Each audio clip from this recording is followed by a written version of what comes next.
Komnas HAM menolak laporan kami. Kami tetap akan terus melakukan upaya ini sampai ke level internasional. Skripsi tak pernah diuji berarti jasa bodong. Mengaku sajalah Joko Widodo. Berarti Komnas HAM juga turut terlibat. Diminta untuk berkomplot bersama dengan Joko Widodo. Jokowi pakai aja baju SMA dan bangga, nggak usah ngaku-ngaku sarjana.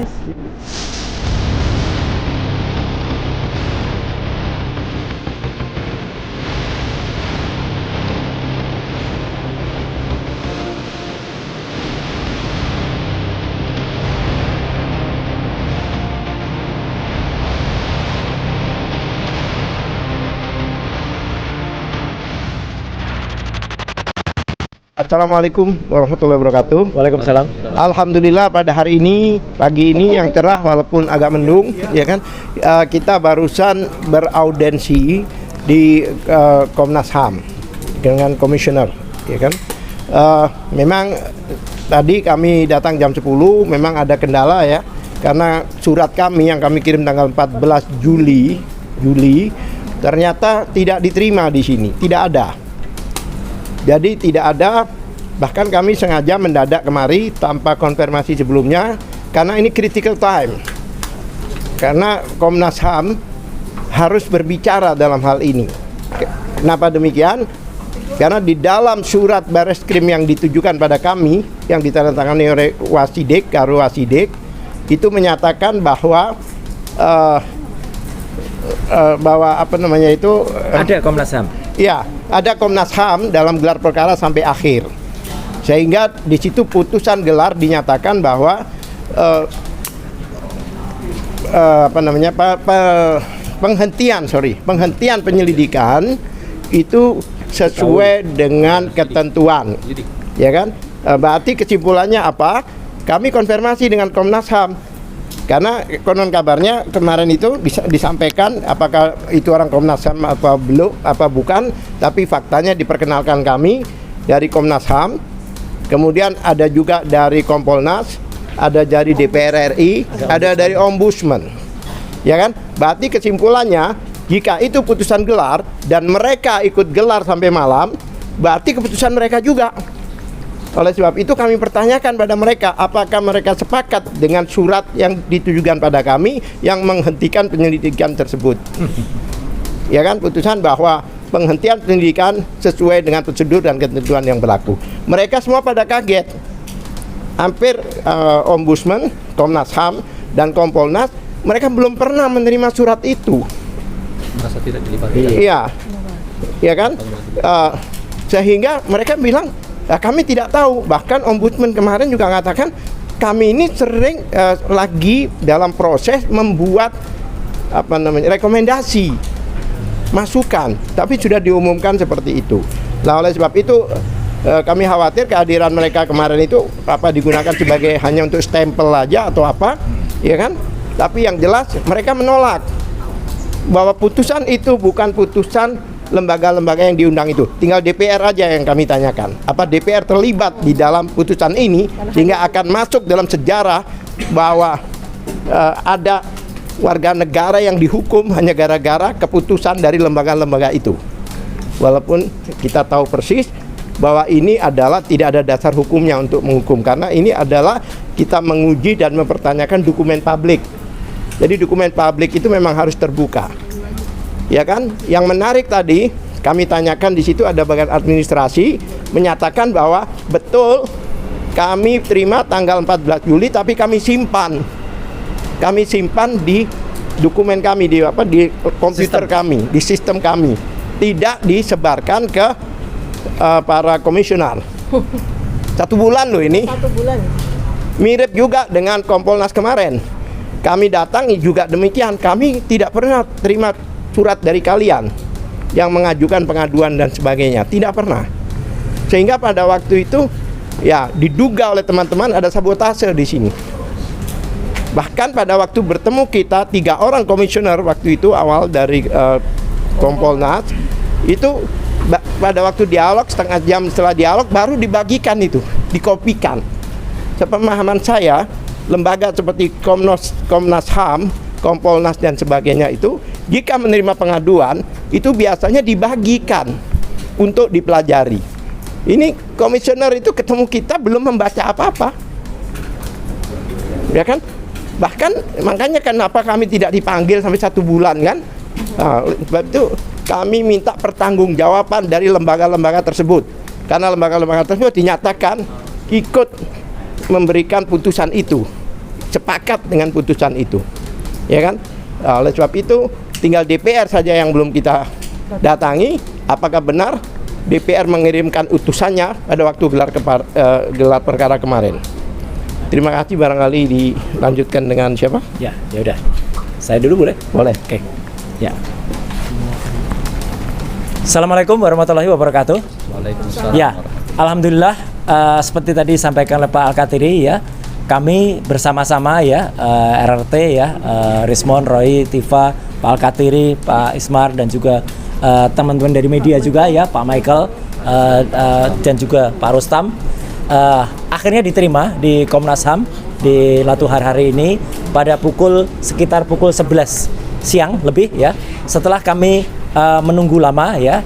Karena apa? Karena ternyata ada sesuatu yang tidak beres pada bagian administrasi di Komnas HAM. Saya ingin mengulangi lagi tadi apa yang disampaikan ya. Jadi kami diterima, ya ini syukurlah ya. Yang menerima kami itu bukan orang main-main. Ya, komisioner bagian pengaduan dan namanya bagus banget. Namanya singkatan dari nama Pak Prabowo Subianto. Namanya Pak Prabianto. Ya, Prabianto Mukti Wibowo. Ya, gitu. Itu bagus namanya. Jadi dengan nama itu moga-moga Pak Prabowo juga menaruh perhatian ya. Dan saya juga ingin memberikan satu fakta yang menarik ya. Jadi Pak Al-Katiri, dulu ketika kita sama-sama ke Komnas HAM, teman-teman boleh googling ya, gitu. Ada statement Komnas HAM menolak laporan kami di YouTube. Lihat, siapa yang tampil pada saat itu? Yang tampil namanya Profesor P. Iya. Jadi Profesor P itu saya nggak tahu apakah dia ngaku-ngaku ataukah ada orang yang bodoh yang nggak tahu kalau Profesor P itu Komnas. Tapi itu banyak. Saya catat ada 7 kanal YouTube yang memuat seolah-olah Profesor P itu mengaku sebagai orang Komnas HAM. Dan ini tolak harusnya masuk penjara gitu. Dia ngomong begitu. Yaitu kanal-kanal termul-termul bagian dari Ceboker Nusantara ya. YouTuber Ceboker Nusantara itu. Jadi ini menurut saya ini sudah satu skenario Pak Al-Katiri. Ini bukan suatu ketidaksengajaan. Tadi staf mengatakan surat sudah kami input Pak tanggal 15 tapi ada di sistem. Tapi Pak Prabianto tidak menerima itu. Komisionernya tidak menerima, itu kan aneh. Nah, jadi tadi semoga saja diumumkan di Barreskrim. Ya, padahal diumumkan di Barreskrim bahwa Komnas HAM ada. Kami khawatir ya, ini terjadi suatu kebohongan besar atau pembohongan besar yang terjadi pada saat gelar perkara khusus. Ada nama Komnas HAM disebut, ada Ombudsman disebut, ada Kompolnas disebut. Padahal kenyataannya Ombudsman dan Kompolnas, teman-teman ketika kita ke sana, saya ke Ombudsman waktu itu juga menyatakan tidak tahu menahu tentang keputusan gelar perkara khusus itu. Ombudsman datang. Tapi Ombudsman datang tapi tidak tahu menahu soal keputusannya. Tidak ikut memutuskan. Jadi ini moga-moga Bapak Presiden Indonesia yang kita hormati Pak Prabowo Subianto ya, lihatlah para lembaga-lembaga negara ini. Rupanya ada satu kekuatan besar yang saya harus mengatakan ini kesengajaan untuk kemudian tidak membuat mereka bisa aktif. Tapi dengan dibantu oleh teman-teman media semuanya, teman-teman YouTuber dan juga media mainstream, ya kita berharap suara kita lantang berteriak bahwa kami sudah diterima oleh Komnas HAM, dan Komnas HAM tadi salah satu komisionernya menyatakan tidak tahu menahu dan insya Allah akan bersikap meskipun sikapnya diragukan oleh salah seorang kawan kami Mas Rustam ya gitu. Mas Rustam nggak percaya dan kita buktikan nanti Mas Rustam ketidakpercayaan Mas Rustam terhadap Komnas HAM itu terbukti apa enggak.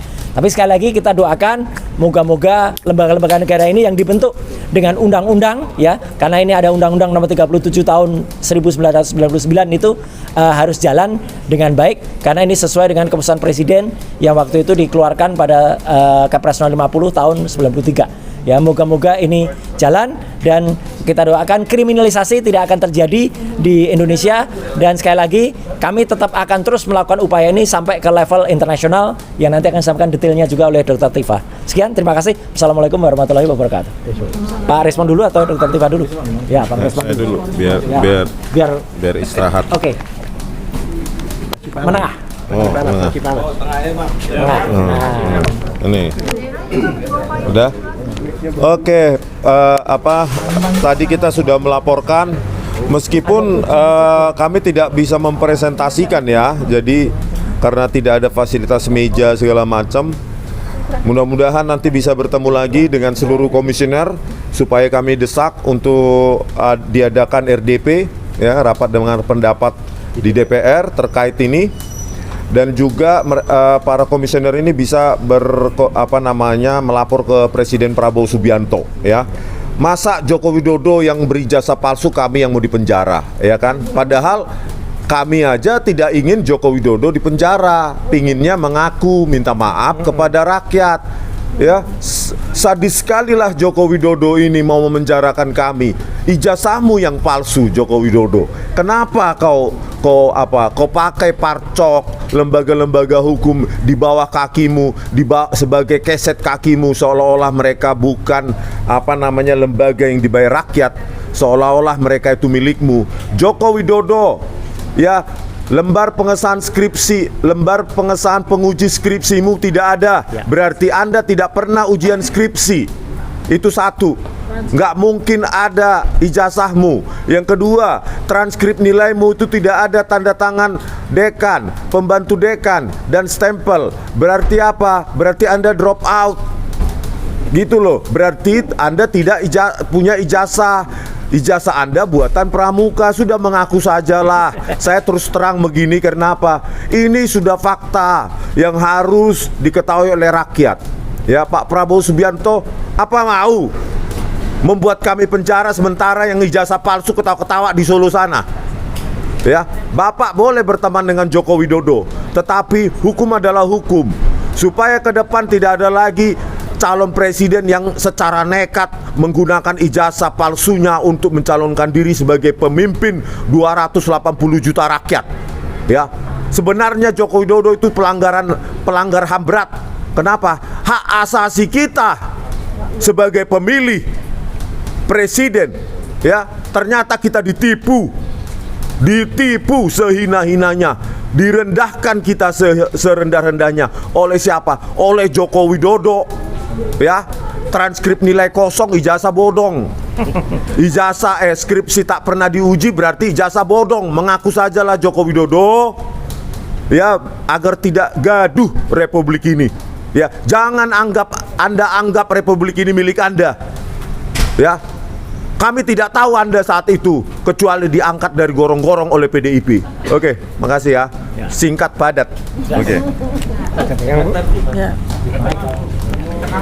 Ke tengah Pak. Saya balik. Ayo ke tengah. Ya. Baik, bismillahirrahmanirrahim. Assalamualaikum warahmatullahi wabarakatuh. Waalaikumsalam.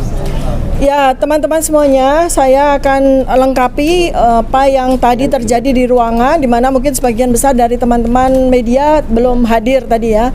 Jadi penekanannya adalah, pertama adalah kenapa kami mesti ke Komnas HAM? Karena kami sudah bersurat sebanyak 3 kali dan tidak ada respon.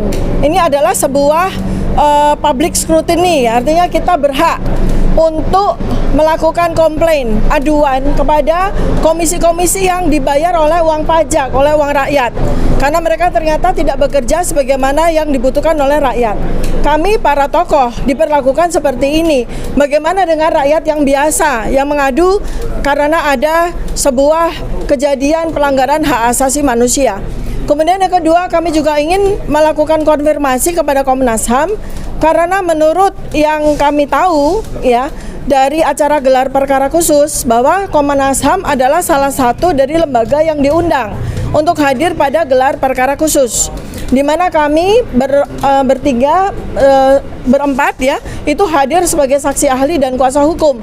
Jadi kami tahu persis bahwa di dalam ruangan gelar perkara khusus itu ada Komnas HAM, dan kemudian ketika terbit surat penghentian penyidikan oleh Barreskrim, berarti Komnas HAM juga turut terlibat. Ini yang sangat kami sayangkan, Karena 3 komisi yang sudah kami datangi, ya selain Komnas HAM, beberapa hari yang lalu kami sudah mendatangi Ombudsman dan kami sudah mendatangi Kompolnas, yang notabene adalah 3 lembaga yang dibayar oleh uang pajak rakyat, dan mereka seharusnya memiliki tupoksi untuk melindungi rakyat, kepentingan rakyat, dan mengawasi lembaga-lembaga pemerintah yang dibiayai oleh APBN. Tetapi yang terjadi adalah bahwa seakan-akan lembaga-lembaga ini justru dikooptasi, diminta untuk berkomplot bersama dengan Joko Widodo. Ini yang sangat kami sayangkan. Sedangkan hasil penelitian yang sudah kami lakukan, RRT, Roy Rismon Tiva, sudah melakukan sebuah justifikasi berdasarkan scientific base bahwa ijazah memang tidak ada. Ijazah asli memang tidak ada, dan kalaupun ada, ijazah asli yang diklaim sebagai ijazah asli itu adalah ijazah yang tidak otentik, ya. Dan ini laporan dari penelitian ini sudah kami putuskan untuk kami publikasi secara internasional dengan format buku, bukan dengan format jurnal. Sebab kalau dengan format jurnal, maka yang membaca hanya kalangan ilmiah saja. Kalau dengan format buku, maka rakyat seluruh Indonesia, bahkan rakyat seluruh dunia bisa membaca, bisa mengakses.